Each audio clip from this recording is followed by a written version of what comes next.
I never thought I'd be the guy telling this story. You know, the one husband finds out his wife is cheating, life falls apart, all that.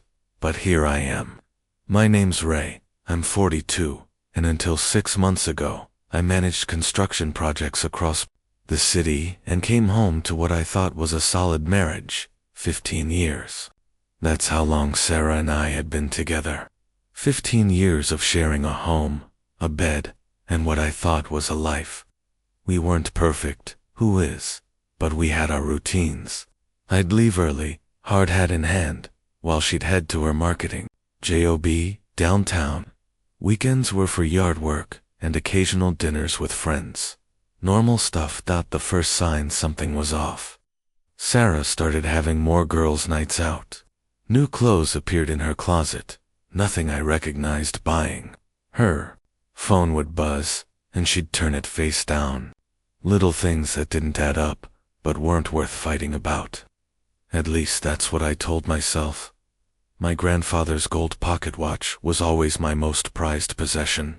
He carried it through 2 wars, and somehow it survived when so many didn't. When he passed, he left it to me with a simple note. Time is precious. Don't waste it. Next to it in my drawer, I kept my father's cufflinks, nothing fancy, just stainless steel with his initials. Dad wore them to every important day of his life, including the day I was born. These weren't just things. They were pieces of the men who made me who I am. Last Tuesday, I had a meeting with investors. Important enough that I wanted to wear Dad's cufflinks. I opened my drawer and felt my stomach drop. Empty space where they should have been. I dug deeper, checking if they'd shifted. That's when I noticed the watch was gone too. Sarah, I called out, my voice echoing through our 2 big house. Have you seen my dad's cufflinks? Or my grandfather's watch? She appeared in the doorway, coffee in hand, not quite meeting my eyes. Maybe you moved them, or took them to be cleaned, but I hadn't.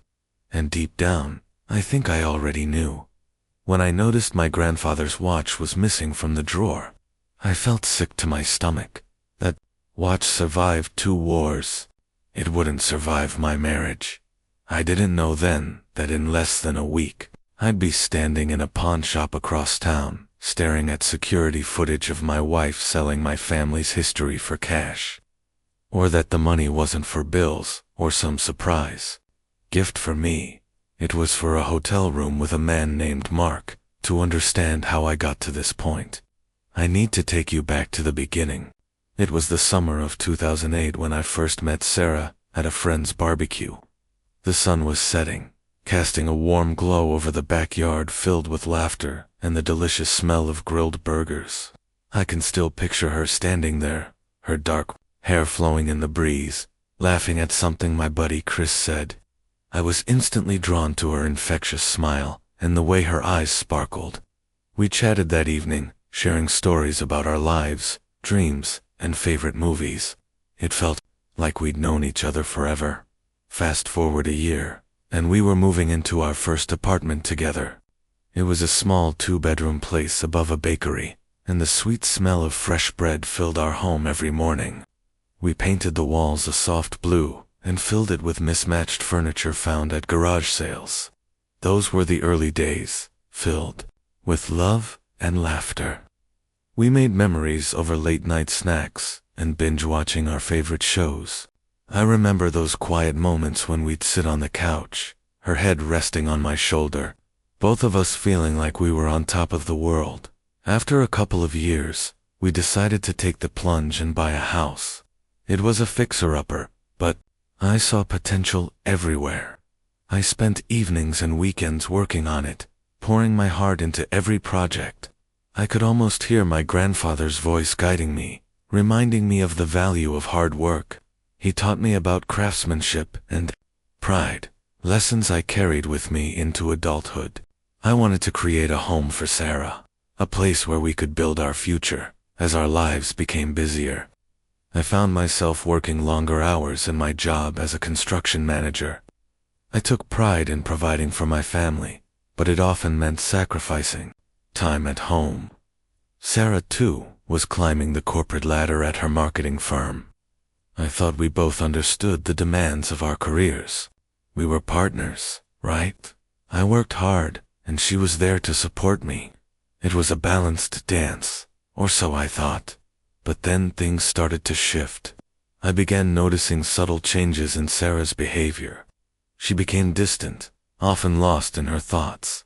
Our conversations felt more like polite exchanges than genuine connections. I would come home after a long day, ready to share stories from work, only to find her scrolling through her phone, seemingly distracted. The warmth that once filled our home started to fade. I tried to dismiss it. Maybe it was just the stress of work, or perhaps we were both growing up, evolving in ways that didn't align as perfectly as they used to. I convinced myself that it was just a phase, something we could work through together. But the more I tried to reach out, the more she pulled away. One evening, while putting away our laundry, I stumbled upon a necklace I didn't recognize. It wasn't expensive, but it was definitely not something I had seen before. When I asked Sarah about it, she brushed it off, saying it was just a gift from a coworker. I wanted to believe her, but a nagging feeling settled in the pit of my stomach. It was a small thing, but it felt like a crack in our foundation. As months went by, the changes became more pronounced. Sarah started going out more often, claiming she needed time with her friends. Girls' nights, she called them, but I could sense something different. I remember one night in particular, I had planned a nice dinner at home, hoping to reconnect. But she canceled at the last minute, saying she had to help a friend with a last-minute project. I could hear the laughter and chatter of her friends in the background on the phone, and I felt an ache of loneliness settle over me. I tried to keep things light, joking that I was starting to feel like a single dad to our dog, Max. But deep down, I was growing more and more concerned. I wanted to confront her, to demand answers, but I didn't want to seem paranoid or controlling. I kept telling myself that we were both busy, and this was just a phase. After all, we had built a life together. We had shared dreams of starting a family, traveling the world, and growing old, side by side. Yet, as I looked around our home, filled with memories of laughter, love, and shared dreams, I couldn't shake the feeling that something was slipping through my fingers. Then came the day of the big investor meeting. I had worked hard to prepare, putting in the late hours to ensure everything was perfect. I wanted to impress my partners, to secure our project, and bring in more income for us. I felt confident walking into that meeting, but as I arrived home to share my success, I was met with an empty house and silence. I tried to call her, but she didn't pick up. It wasn't unusual for her to be busy, but that evening, my gut was tight with anxiety. I poured myself a drink and waited, but the longer I waited, the more restless I became. That's when I noticed the drawer in our bedroom was slightly ajar. It was the place where I kept my most treasured possessions, the family heirlooms that meant the world to me. As I opened the drawer, I realized what I had lost. It wasn't just jewelry. It was my connection to my family, to my past, and just like that, the weight of my suspicions became unbearable. Little did I know that this moment would lead to a shocking discovery that would unravel everything I thought I knew about my wife, my marriage, and the life we had built together. The day I discovered the truth started like any other Tuesday. I woke up early, the morning sun filtering through the blinds, casting stripes of light across our bedroom. Sarah was still asleep, her breathing slow and rhythmic. I took a moment to appreciate the quiet, the normalcy of it all. I had a big meeting that day, one that could mean a promotion and a chance to finally expand my role within the company. All I needed was to present my ideas clearly and confidently, with my mind racing with thoughts of numbers and projections. I got dressed and headed to the kitchen. As I brewed my coffee, I glanced at the kitchen wall, adorned with family photos. There we were, smiling on vacations, celebrating anniversaries, and marking milestones. It was hard to believe that just a few months ago, everything felt so solid, so perfect. But as I sipped my coffee, I couldn't shake the feeling that something was off. After a quick breakfast, I walked back to the bedroom to grab my cuff. I'd been looking forward to wearing my father's cufflinks to the meeting. They were a symbol of my hard work and a connection to my family, and I wanted to feel that weight of history as I stood before the investors. But when I opened the drawer where I kept them, my heart dropped. The cufflinks were gone. Panic set in as I rummaged through the drawer, tossing aside old receipts and random trinkets. I had to find them. I could feel my anxiety rising with each empty space I checked. The more I searched, the more frantic I became. I threw open the closet and checked every pocket of my jackets, hoping for a miracle, but there was nothing. "Sarah," I called out, trying to sound calm, even though my heart raced in my chest. "Have you seen my dad's cufflinks or my grandfather's watch?" She appeared in the doorway, holding a cup of coffee, her hair slightly disheveled. "Maybe you misplaced them," she suggested, her tone casual, almost dismissive. She didn't make eye contact, which raised my suspicions even more. "I don't think so. I had them last week when I wore them to the meeting," I replied, trying to keep my voice steady. "They were right here." Sarah shrugged, taking a sip of her coffee.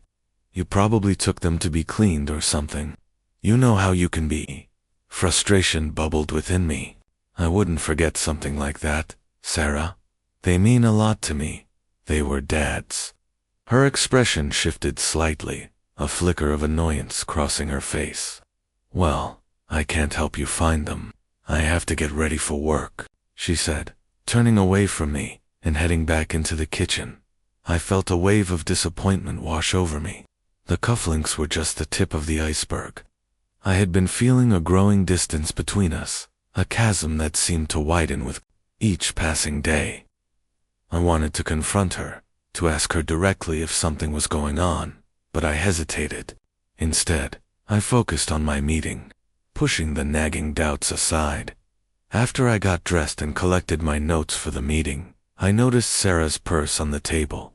I thought about the necklace I had found a few months ago, the one she claimed was a gift from a coworker.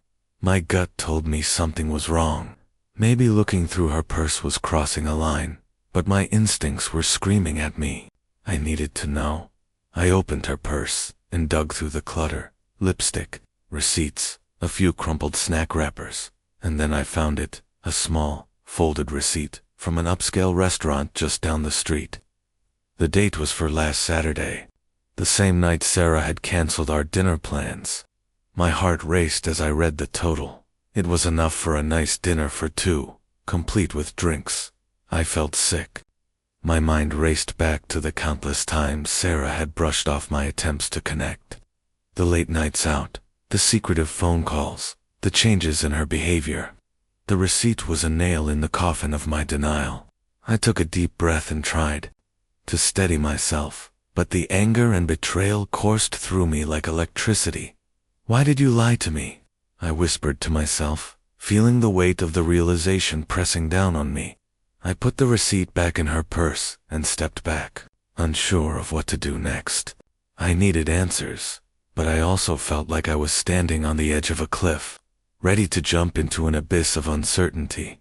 But it wasn't until later that evening, when I returned home from my meeting, that everything came crashing down. The meeting had gone well, and I had secured the project, yet the victory felt hollow. As I walked into the house, I was met with an unsettling silence. Sarah wasn't home yet, which was unusual. The clock ticked loudly in the quiet, and I felt a gnawing dread settle in my stomach. I poured myself a drink and sank into the couch, my mind racing. As I stared at the empty walls, I couldn't shake the feeling that I was on the brink of something monumental. I picked up my phone and checked for messages, but there was nothing from Sarah. That's when I decided to take action. I grabbed my keys and headed out the door, feeling a mix of determination and fear. I needed to find out the truth, and I was willing to go wherever that led me. I pulled out my phone and started searching for local pawn shops, my heart pounding with each entry. I didn't know what I would find, but I had to know if my suspicions were true. Little did I know that my journey would lead me to a pawn shop filled with memories, lies, and the shocking truth about the woman I thought I knew. I don't remember. The drive home that night, the streets blurred together as my mind raced with possibilities, each one worse than the last. When I finally pulled into our driveway, I sat in the car for what felt like hours, my hands gripping the steering wheel so tight my knuckles turned white. The house looked the same as always, our porch light casting a warm glow on the welcome mat we'd picked out together years ago. But it didn't feel like home anymore. It felt like a stage where we'd been playing pretend. Inside, I paced the living room, my thoughts a jumbled mess. I couldn't eat. I couldn't focus on TV. I just kept seeing that receipt in my mind, feeling the empty space in my drawer where Dad's cufflinks should have been. Around midnight, Sarah texted that she was staying at her friend Jen's place after drinks ran late. Another lie to add to the growing pile. I collapsed onto our bed, staring at the ceiling fan as it spun in endless circles. Sleep wouldn't come. Instead, I grabbed my laptop and did something I never thought I'd do. I started researching how to track down stolen jewelry. The blue light from the screen illuminated our bedroom as I typed missing family heirlooms into the search bar. Article after article suggested the same thing. Check local pawn shops. Apparently that's where stolen jewelry often ends up, especially items with sentimental, rather than extraordinary monetary value. I'm not angry, I whispered to myself in the darkness. I'm focused. And it was true. The shock and hurt were still there, churning beneath the surface, but they'd been replaced by something else, a cold, clear determination to find out exactly what was happening. By 3 a.m., I had compiled a list of every pawn shop within a 20-mile radius. There were 17 of them. I'd need to visit each one, show photos of my missing items, and hope for a break. I also learned that most pawn shops keep detailed records and require ID from sellers. A small ray of hope in this darkness. As dawn broke, I called in sick to work for the first time in 3 years. My boss, understanding the strain I'd been under with the big project, didn't question it. "Get some rest, Ray," he said. "You've earned it." Rest was the last thing on my mind. I showered and dressed mechanically, like I was preparing for battle. In a way, I was. I dug through our photo albums until I found clear pictures of both the watch and cufflinks, Dad wearing them at my college graduation, me showing off Grandpa's watch at a family reunion. I printed them out, my hands steady despite everything. Before heading out, I needed advice. I called Mike, my oldest friend, and the only person I trusted completely right now. "Hey man, what's up?" Mike's voice was cheerful, normal. It felt strange against the chaos of my life. "I need your help," I said, my voice cracking slightly. "It's about Sarah." I told him everything, the missing jewelry, the receipt, the growing distance between us. Mike listened without interrupting, a skill that had made him my confidant since high school. "Jesus, Ray," he finally said, I don't even know what to say." "Tell me I'm overreacting," I said. "Tell me there's an innocent explanation." The silence on the other end told me what he really thought. "Have you confronted her?" he asked. "Not yet. I want to have all the facts first." "Smart move," Mike agreed. "These pawn shop visits want me to come with you." I considered it, but shook my head even though he couldn't see me. "I need to do this myself. But maybe, could you be available later, in case I find something?" "I'm here, man. Whatever you need. Just call me." After hanging up, I felt slightly stronger. Having someone in my corner made the weight a little easier to bear. I was about to leave when I remembered our shared tablet. Sarah sometimes used it to check emails or browse social media. On a hunch, I picked it up and opened the app drawer. There, nestled between Netflix and YouTube, was an app I didn't recognize, a dating app with a flame icon. My stomach lurched, with trembling fingers. I tapped it. Open. It didn't ask for login credentials. Sarah must have saved them. And there it was. Her profile, active and recently used. The photos were recent. Ones I'd taken of her during our weekend trip to the coast just 2 months ago. Her status: looking for excitement outside my routine life. The words hit me like a physical blow. I scrolled through her messages, each one another knife in my chest. There were conversations with several men, but one name appeared more than others: Mark. Their exchanges were flirtatious, escalating to explicit. They had been messaging for months. Plans had been made.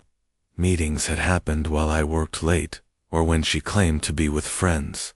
I set down the tablet before I could throw it against the wall. The urge to confront Sarah immediately was overwhelming, but I forced myself to stick to my plan. Finding my family heirlooms came first. They were irreplaceable in a way that I was beginning to accept. My marriage was not. I grabbed my car keys, the printed photos, and my list of pawn shops. As I backed out of our driveway, I glanced at our house, the home we'd built together, filled with memories and promises, now tarnished by betrayal. One step at a time, I told myself, gripping the steering wheel. First, find what's missing. Then decide what to do about who's missing. The first pawn shop opened at 9 a.m.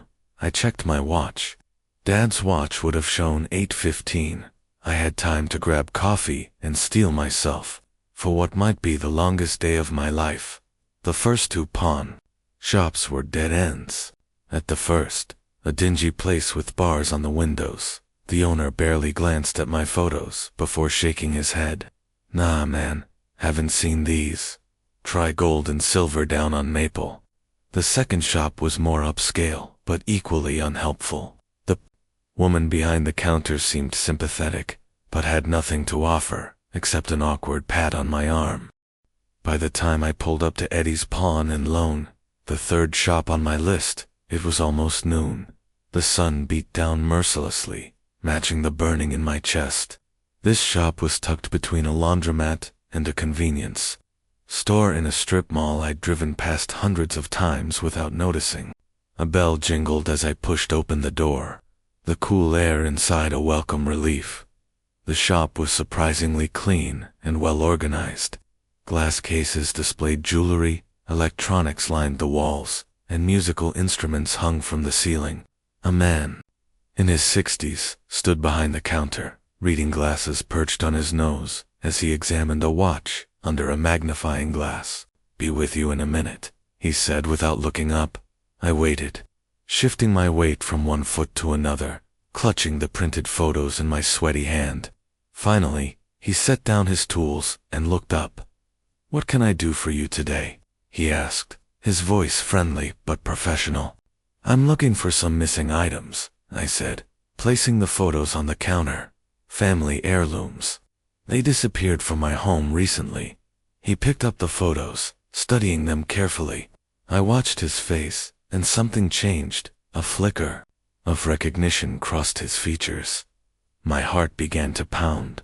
"This watch," he said slowly, "and these cufflinks, when did you say they went missing?" "Within the last week," I replied, my mouth suddenly dry. "Have you seen them?" Eddie, I assumed that was his name based on the shop sign, removed his glasses and rubbed the bridge of his nose. "Son, I think you better come around back here." He led me through a door behind the counter into a small office. A security monitor displayed multiple camera views of the shop. He sat at a computer and began typing. "We keep records of everything that comes through here. Dates, times, photos of the items, ID of the seller. It's the law." He clicked through several screens. "Let me check something." My palms were sweating as I waited. Eddie found what he was looking for and turned the monitor toward me. "These, your items." There on the screen were clear images of my father's cufflinks and grandfather's watch. I felt a surge of emotion, relief at finding them mixed with fresh anger at having confirmation of my suspicions. "Yes," I managed to say, "those are them." Eddie clicked another button, and a transaction record appeared. They came in 3 days ago, sold for $450 total. Can I see who brought them in? My voice sounded strange to my own ears, detached and hollow. Eddie hesitated. Normally, I wouldn't show this to anyone but police. But something tells me there's more to this story. He clicked again, and a scan of a driver's license appeared on screen. Sarah's face stared back at me. Her name, our address, her signature on the digital pad. I'm guessing by your face that you know her, Eddie said quietly. I nodded, unable to speak. Wait here, he said, standing up. He returned a minute later, with both items in a small tray. I haven't processed these for resale yet. They're still in our holding period. I reached out with trembling hands, touching the cool metal of my father's cufflinks, the familiar weight of my grandfather's watch. Thank you, I whispered. I can't just give them to you, Eddie said apologetically. Even if I believe they're yours, there are procedures. I understand, I said, pulling myself together. What do I need to do? File a police report. Bring it back here with proof of ownership. Old photos of you with the items, insurance records, anything like that. Then I can release them to you. I nodded, my mind already racing ahead. Can I see the security footage from when she was here? Eddie gave me a long look, then nodded slowly. I probably shouldn't, but he typed a few commands, and video footage filled the screen. And there she was, Sarah, dressed in the new blouse I'd never seen before, confidently, placing my family heirlooms on the counter. She smiled, chatted with Eddie, showed her ID, and counted the cash he handed her. She didn't look remorseful or nervous. She looked ... happy. Is there anything else you can tell me? I asked Eddie. Did she say anything about why she was selling these? Eddie hesitated. She said she was clearing out some old things that weren't needed anymore. Mentioned something about a special date night she was planning. The pieces clicked into place. The receipt for the expensive restaurant, the dating app, the name mark that appeared in her messages. She had sold my family heirlooms to fund a date with her lover. I must have swayed on my feet because Eddie quickly pulled up a chair. Sit down, son. You look like you've seen a ghost. In a way, I have, I replied. The ghost of what I thought my marriage was. Eddie nodded sympathetically and handed me a bottle of water from a small fridge in the corner. What are you going to do now? I took a deep breath, feeling a strange calm settle over me. First, I'm going to the police station to file that report. Then, I'm going to call my friend Mike. And after that ... I paused, the weight of what came next settling on my shoulders. After that, I'm going home to wait for my wife. As I stood to leave, Eddie handed me a business card. Call me when you have that police report. I'll make sure your items are safe until then. I thanked him and walked out into the blinding sunlight, my phone already in my hand. The number I dialed wasn't Mike's though. It was a lawyer whose billboard I passed every day on my way to work. The one that specialized in divorce. As I waited for someone to answer, I checked my watch, not my grandfather's. Not yet, and saw it was just past 1 p.m. Sarah would be at lunch now, probably checking her phone regularly for messages from Mark. She wouldn't be expecting any from me. She wouldn't be expecting what was coming at all. The receptionist answered, and I heard myself say, I need to speak with someone about filing for divorce. Today, if possible. The next few hours passed in a blur of paperwork and quiet determination. The police officer who took my report was sympathetic, but matter-of-fact. Family theft cases are common, he explained, filling out the form. Unfortunately, they're also complicated. He asked if I wanted to press charges, and for a moment, I hesitated. Despite everything, some part of me still wanted to protect Sarah. But then I remembered her smile as she pocketed the cash from my family heirlooms, and I nodded. Double quotes, yes, I said firmly. I want to press charges. By 4 p.m., I was sitting in a small office across from Patricia Reyes, a divorce attorney with kind eyes and a no-nonsense attitude. She listened to my story without interruption, taking notes and occasionally nodding. "The theft will strengthen your position," she explained after I finished, "especially since you've filed a police report. It demonstrates a breach of trust that goes beyond typical marital discord." I signed the preliminary paperwork to start divorce proceedings, feeling strangely hollow. 15 years of marriage reduced to signatures on legal documents. Mike met me at a coffee shop afterward. He didn't say "I told you so," even though he'd warned me about Sarah's flakiness years ago. He just sat with me, a solid presence as reality continued to sink in. "What's your plan now?" he finally asked. "I'm going home," I replied. "I need to be there when she arrives." Mike frowned. "Want me to come with you?" I shook my head.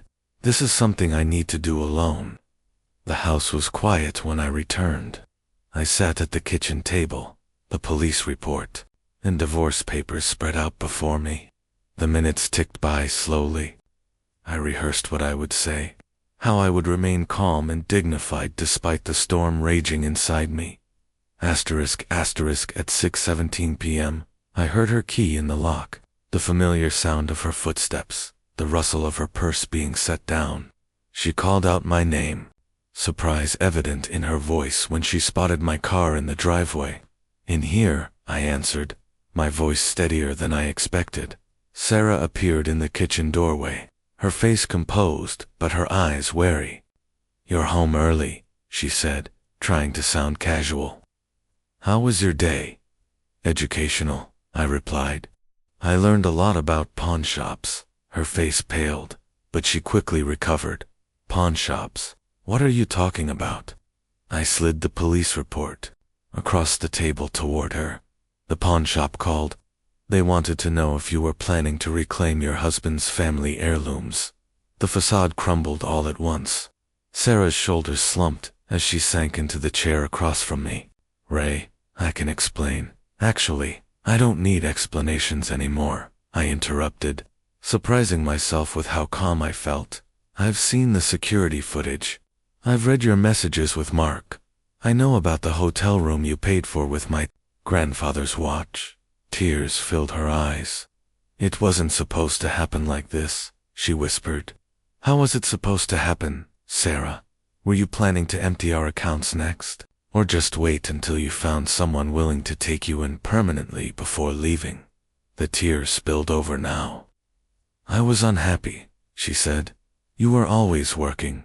We grew apart. Then you should have said something, or filed for divorce, or gone to counseling.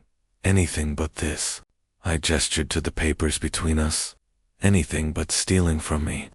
What followed was both exactly what I expected and nothing like I imagined. Sarah confessed to the affair with Mark, her supervisor at work. It had been going on for 6 months. The jewelry was impulsive. She needed cash that wouldn't show up on our joint accounts, and she convinced herself I wouldn't notice they were missing for a while. "I was going to put them back," she claimed, "after I figured things out."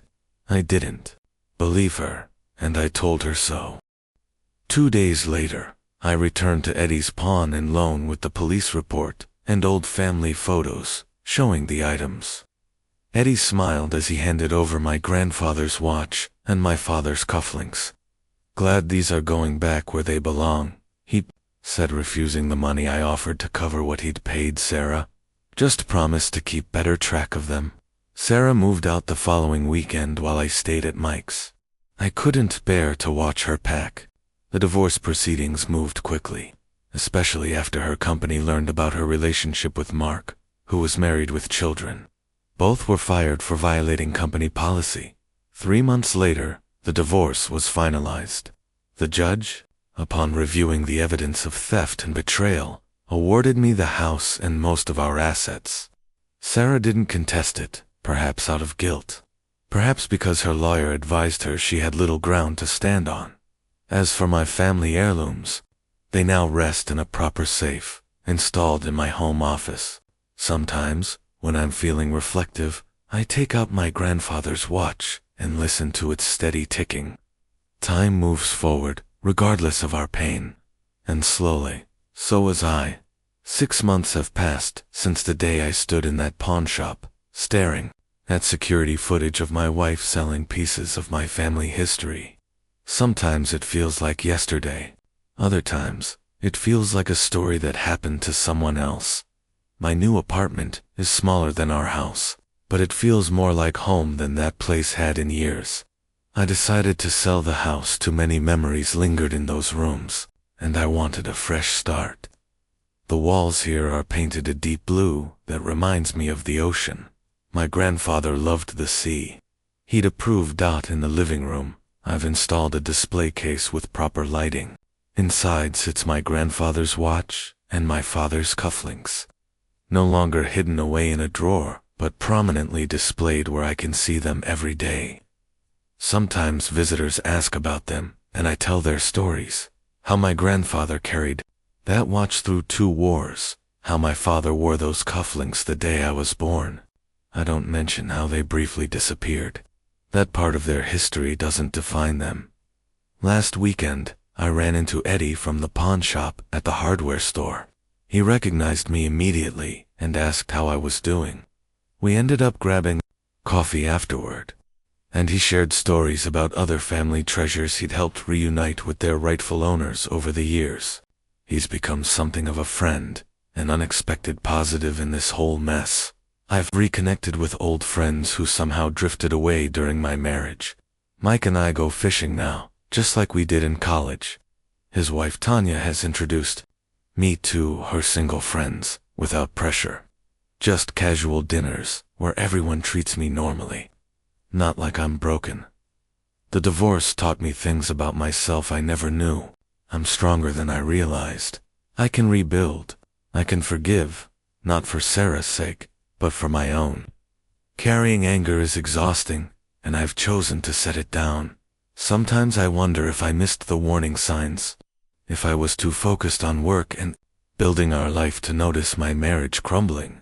Maybe, but I've made peace with the fact that her choices were her own.